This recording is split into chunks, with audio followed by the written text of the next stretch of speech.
I'm here with Dave Wallace, who is the editor for the Manchester City fanzine King of the Kippax. Dave, we'll start by talking about the owners. What have you made of them so far? Are you happy to be invested in? Yeah, I am. I think we're in a very dodgy situation under Thaksin, and I don't know where we'd be now if he was still the chairman, so pleased that somebody came in to invest in us. Obviously good for City, but is it good for football in general? Or? Yeah, it's good for football, because the money will get spread around as it's been doing already, you know. Newcastle are thanking us very much, West Ham are, Chelsea are, and there's no way that anybody other than the top four can compete without having a big investment. Yeah. You know, I mean, what ruined football was the Premier League, the TV money, and the Champions League situation. I have to say ruined, in inverted commas, because, you know, in a lot of ways they did, you know, the TV money did promote the game. But, you know, the situation with the Champions League meant that, you know, it was a cartel. The top four were there forever. So do you think they'll be there for the long run then? Well, when they decide they need to get involved with a proper club. I think the owners are in there for more than just City. I think, you know, the property around the stadium and everything is right for redevelopment, and I think the council have welcomed them coming in with open arms. I think they're going to demand a bit of a return, you know, that we are going to start doing things properly and not doing daft things all the time, you know, losing to Brighton and Forest and things like that. We've got to become more professional. You know, I mean, the reason they bought the club was because we were an easy club to buy, because they just had one person to buy it off. Yeah. What do you think the situation is with Mark Hughes, and do you think they'll stick with him? Or? Well, they've stuck with him so far, haven't they? And they've had some enormous setbacks, really. So I think they'll probably give him till next Christmas. But, I mean, who we get to replace him is anybody's guessing it, really. You know, you've seen Scolari come in, who everybody thought was the top man for Chelsea, and he couldn't cut it at Premiership level in this country. So, you know, it's difficult to know who's gonna come in. Who would the fans want if Hughes did, though? I'm not sure. I've not seen any fan recommend anybody. All those that want Hughes sacked haven't said, you know, and let's get so-and-so in. Difficult, isn't it? You'd have to scour the European leagues, really. Yeah, some have even said bring Sven back, which is ridiculous, of course, you know. Yeah, is it the majority or just a few who want Hughes out? Well, it's probably a vociferous minority, mainly because he played for United, you know, not because of his team selections, his tactics and buys and the way he comes across. Although that, on top of him being an ex-United player, has put a lot of City fans off him, I think.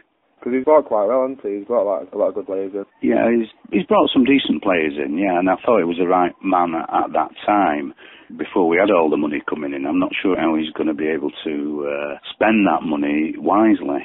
Was it Hughes who bought Rubinho? Well, we don't know who bought Rubinho, do we? But, I mean, he's the manager, so if he didn't want him, he should have kicked up a fuss, shouldn't he? So, anyway, it looks like Rubinho's on his way, and if they can find anybody to buy him, because he's certainly not doing anything away from home at all. Maybe when he does settle down, he has shown glimpses of being magnificent at home, but, you know, you've got to do more than two things at home, really. Do you think he'll go then, or do you think he'll stay? I think he'll only go if there's anybody out there who can afford to buy him, and I think there's only probably Barcelona who can afford to do that. So I think he'll probably stay by default, really.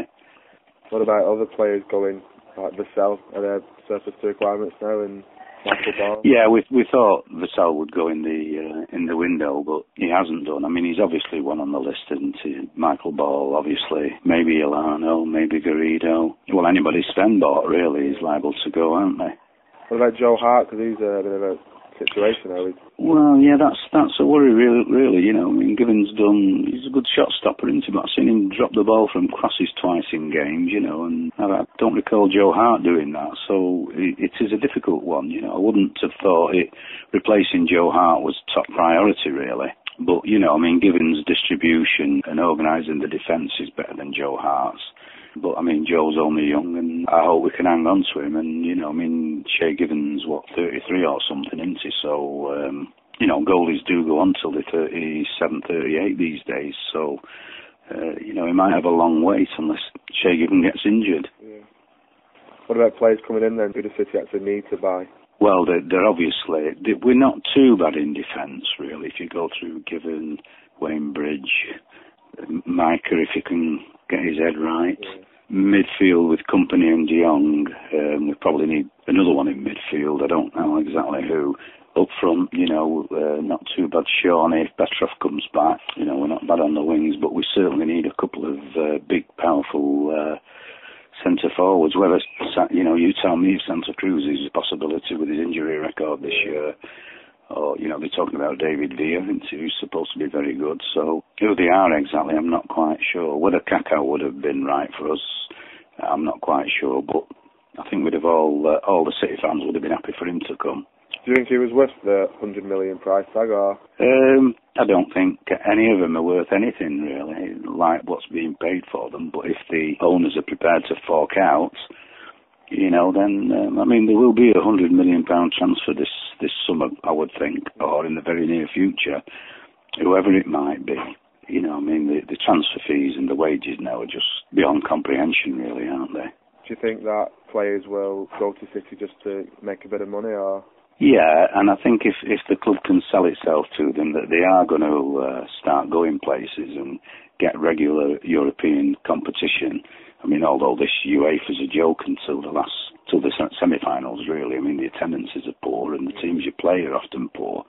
So there's not a lot of money in it early on. I think they've got to be able to sell the club like Chelsea did, saying, look, we're in a strong position to move forward now. And City's got to do that. Yeah, what about the league form, where we do have to see him finish the season? Well, we would have liked to have got up to 7th place, really. But with our fixture list left, it's hard to see where, another away win's going to come from. And, some fairly tough home games as well. So I think we're going to be sort of 8th or 9th if we're lucky. At the start of the season, we started doing quite well. We got our first away win against Sunderland, then all the money came in and the big signings came in. And, away from home, we've just not done it. I think we'd have thought, I think we were 9th last year, and I think we thought we could improve on that, and so I think 6th or 7th would have been a realistic target. So I think it'll be a little disappointing if we do drop down to sort of 8th or 9th. When was the last time City actually did win anything? 1976, the League Cup, beating Newcastle, so it's 33 years now. Right. Obviously with this new money, that has to come to an end at some point, won't it? Well, you think so, yeah, because, we have struggled in the last 5 or 6 years, having to sell off some of our better players, and, there was talk about the youth team players going, the better youth team players going. Shawnee Wright went to Chelsea, and there was talk of Michael Johnson and Micah Richards going, so we've been able to hang on to them. So, the money has been, we're buying players for $1.5 million that were pretty well has-beens, and getting loan players in like Michael Ball.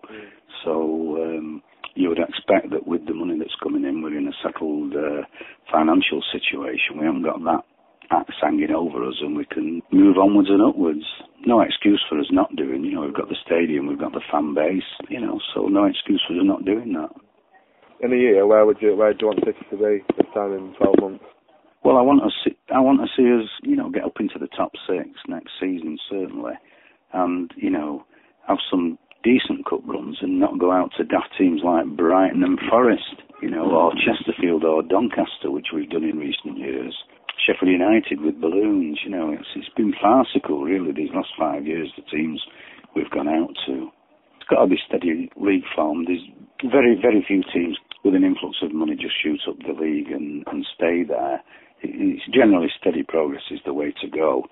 It does happen sometimes. We got to the cup final in 81 with a new manager, and then it all fell away after that, So, we have seen it in the past. A new manager comes in and a bit of money comes in, and teams do shoot up the league or do well in the cup, and then it all falls away again afterwards. So, we want a solid base, and we want to move forward on that basis.